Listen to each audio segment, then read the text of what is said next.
to choose your wallet. Now, I'm sitting here with my colleagues who are absolutely industry professionals, and it's interesting to see, for example, Vanina's point of view with a marketing specialist on how to actually pick your wallet, actually talking about your own products. And I would like to also encourage the audience to ask us some questions, to think about through the whole panel.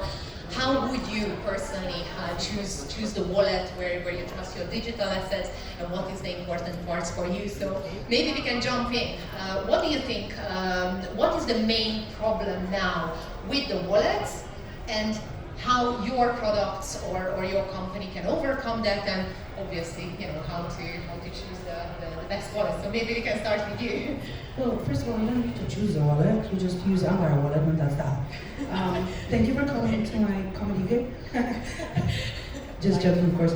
The thing is, the problem with most existing EOA wallets, externally owned account wallets, like MetaMask and the likes, is that they suck. They simply suck. They provide you bad UX. They do not do enough to communicate with you what are the actions that you're performing with your wallet. They don't do enough to protect you from yourself and from malicious players in the market. And I think there was a panel on scamming as well, so you probably know that there's a lot of those. The thing is, when choosing the wallet, that wallet in Web3 becomes your identity, like that becomes your Web3 version of your email address. So it's incredibly important to choose a wallet that is, first of all, easy to use. It's available cross-platform. It is secure enough for you to use, and it just makes you happy, I guess. Like is the case with Ambire wallet. Well, Ilie, just please, how can you represent Binance, which is the obvious choice for wallet, but still say a couple of words about it? At Binance we have the third-party custody wallet, which is of course the wallet that you have in the exchange.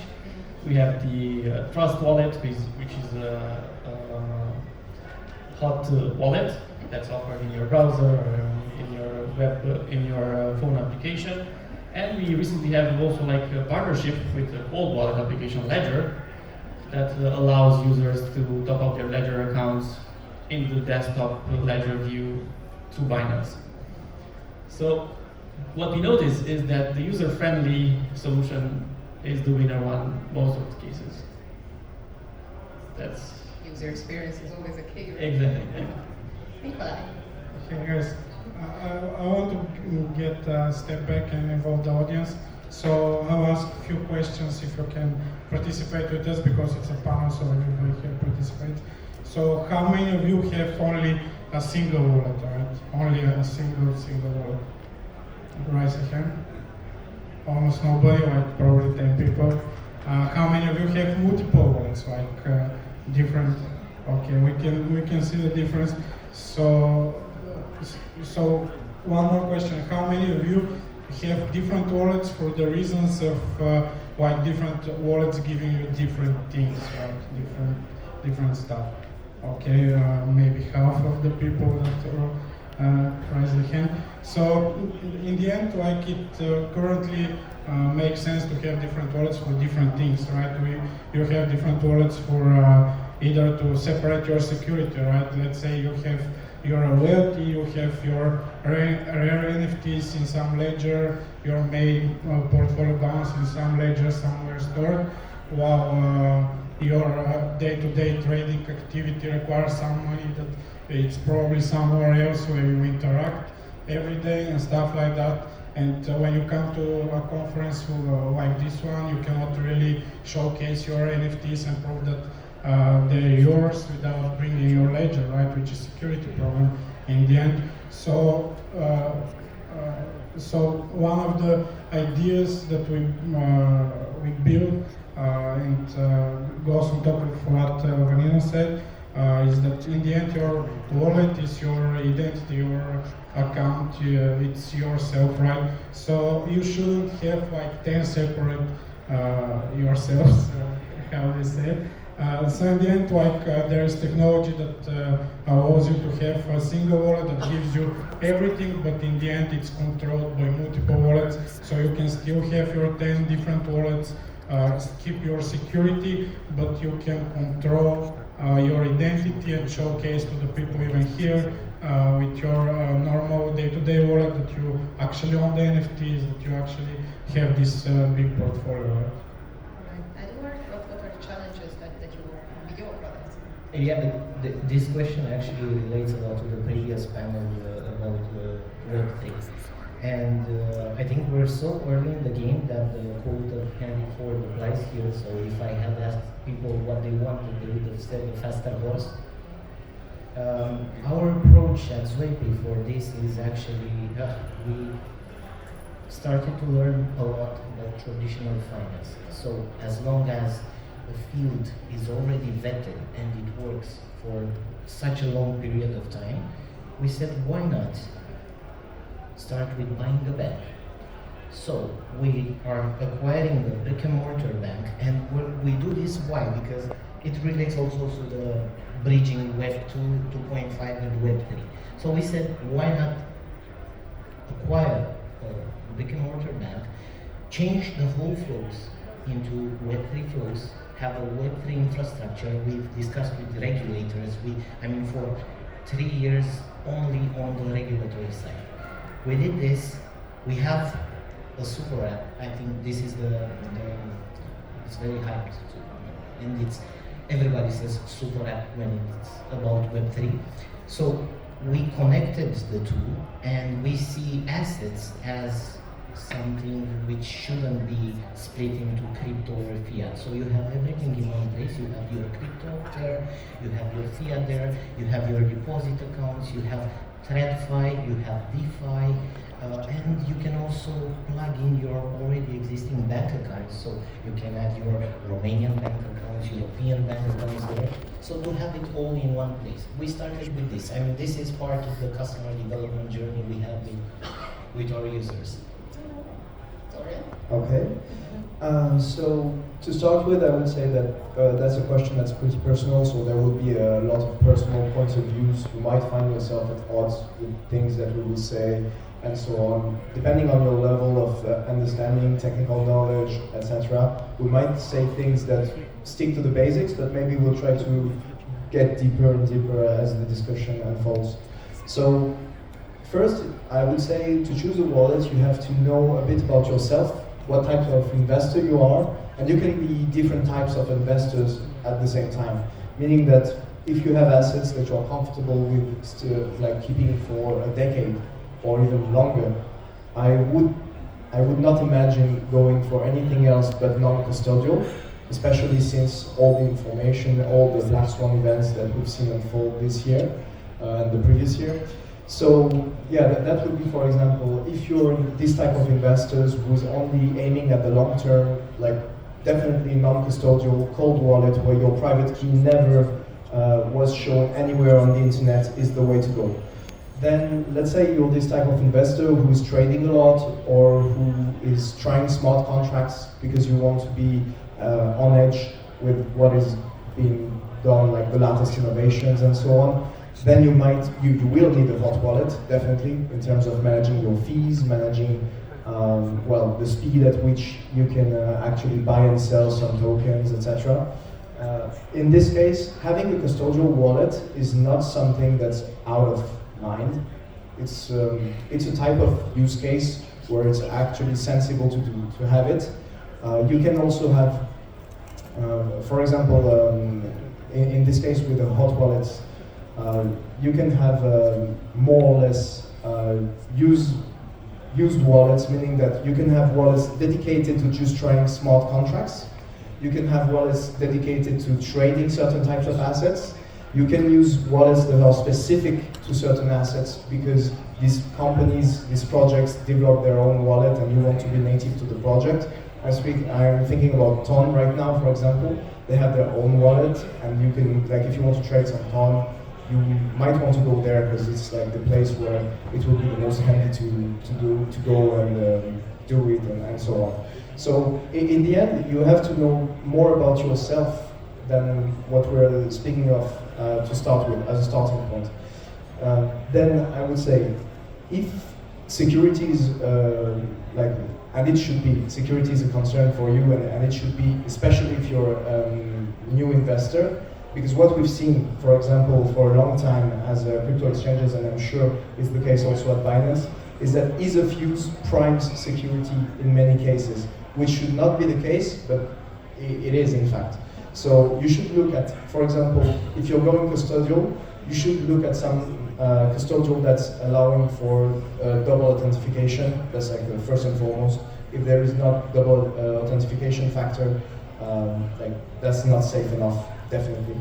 Then what could we have? Like having a multi-sig wallet, having your custodial taking your assets in cold storage should also be a must, because then you know that you can rely on it to be safer than if your custodial keeps all the assets on hot wallets. And at KuCoin, that's actually what we do. We keep most of the assets of our users in cold wallets with multi-sig, etc. So you know that they are never actually on the internet, whatever.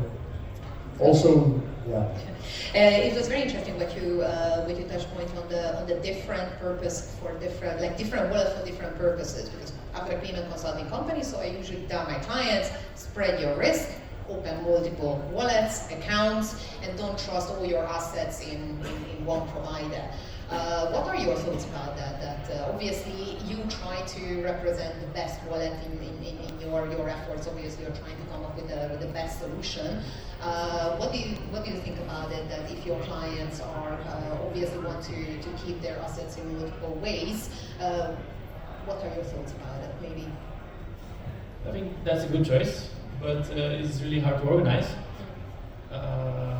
And for cold wallets, for example, we hear a lot that expression, not your wallet, not your coins. However, the biggest horror stories in crypto are related to millions of dollars lost because you lost your passwords, you lost your physical cold wallet. So there needs to be a solution for that in some way or another. We need to simplify the life of the users so they can keep their assets in a cold wallet as well, but in a way that's easier for them. If you just allow me to make an analogy with real non-Web3 life. I'm based in Sofia, Bulgaria most of the time. I travel a lot in Europe. So I'm transacting in Bulgarian leva and in euro. Right now I'm in Romania, where we have the Romanian lei. I don't have a separate wallet for all of those currencies. Like, you wouldn't think of having, oh, this is my wallet for my euros, and that's my wallet for my dollars, and that's my wallet for like whatever, Chinese yuan. You don't have that with TradFi. Well, why would you have that with crypto? Like, why would you have a different wallet, again, just to build up on what Niki said? Well, maybe it's a problem that we don't have it in fiat. Yeah, but don't you want to keep your NFTs in a different wallet than your Bitcoin in a different wallet than your euro, and you pay your suppliers from the company's account? It's a different account, and everything gets in the mesh. And what you mentioned, that obviously you're merging everything into one, which is great, but what are the part of the securities which are affecting in this way, that everything is in the same place, but you use different wallets and different accounts for different purposes, right? Yep. So for us, it's funny because the crypto wallet is non-custodial. So even though you have the fiat side, with KYC, with AML, with everything related to that, the crypto wallet is non-custodial because not your keys, not your crypto.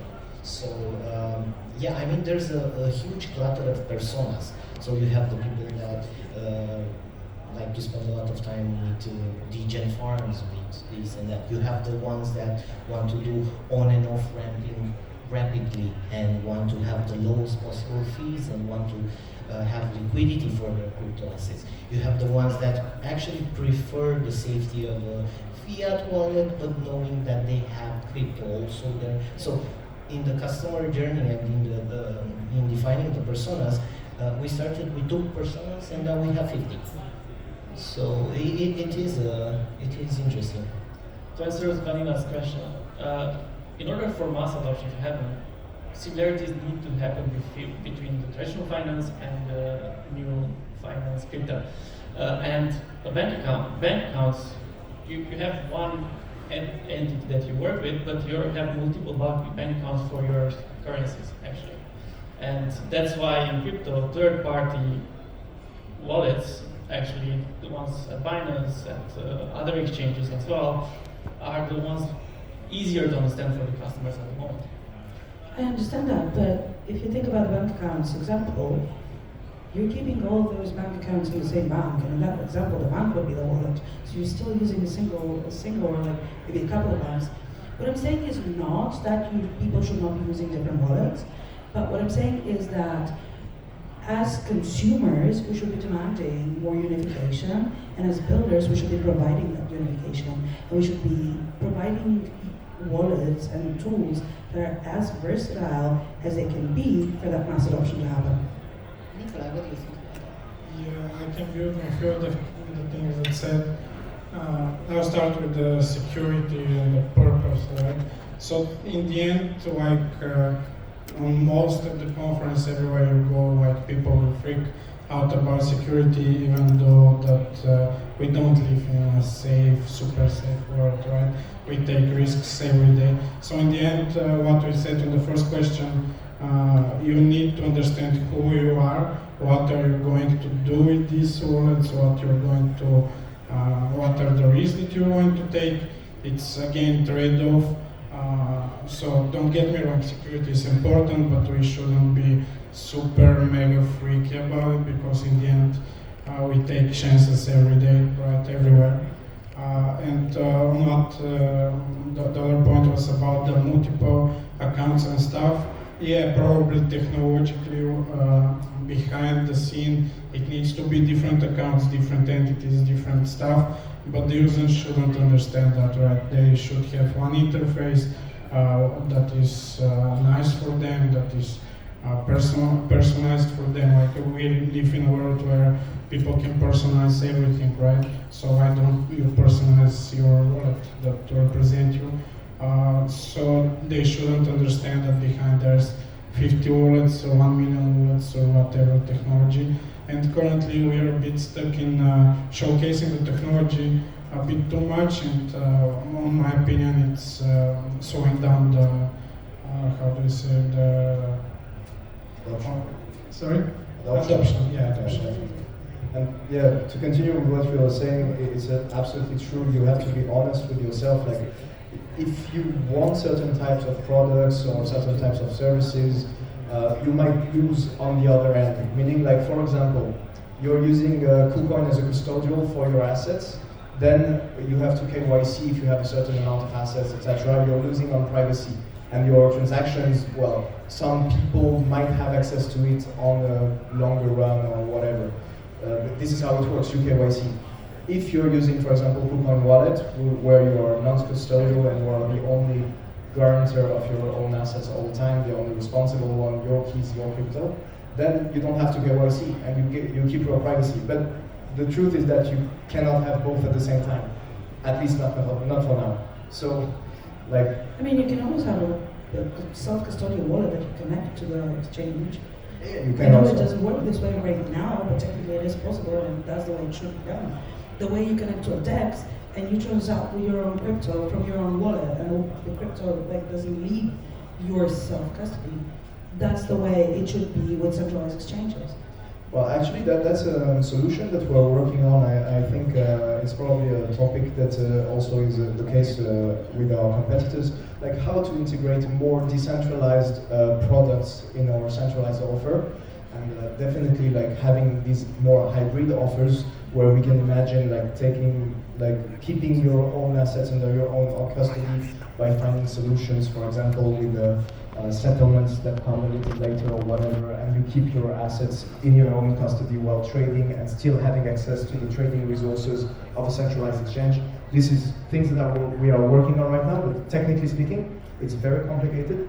I'm really not expecting a breakthrough in the coming weeks or whatsoever, but these are new questions that need to be addressed because of all the black swan events that we've witnessed in the last year. That's correct. And I encouraged you at the beginning of the panel to think about all those questions that you would like to ask the industry expert colleagues. So we are down to the last 5 minutes. Please shoot us with the questions that you might have about the wallet issues. Just put up your hand and we'll come around with the microphone. Either we are so good that we replied all the questions already. They're actually just happy. They're just happy with what so we're shy, doing.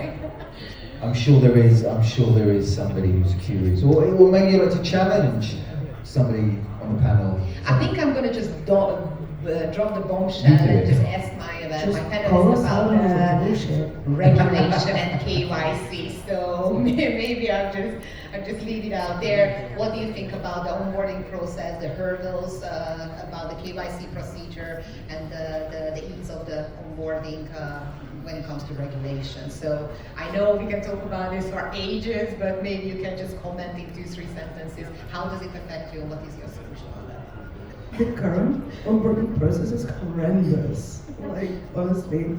You sign up for TikTok in 10 seconds, you sign up for any web product in 2 seconds, and then you're supposed to go through an onboarding process of like generating a C phrase, writing it down, like remembering where you keep a piece of paper, making sure your housekeeper doesn't throw it away, etc., etc. And that's like an average of like 15 minutes. And if you already know what a seed phrase is, like you don't have to like go and Google, why do I need to do that?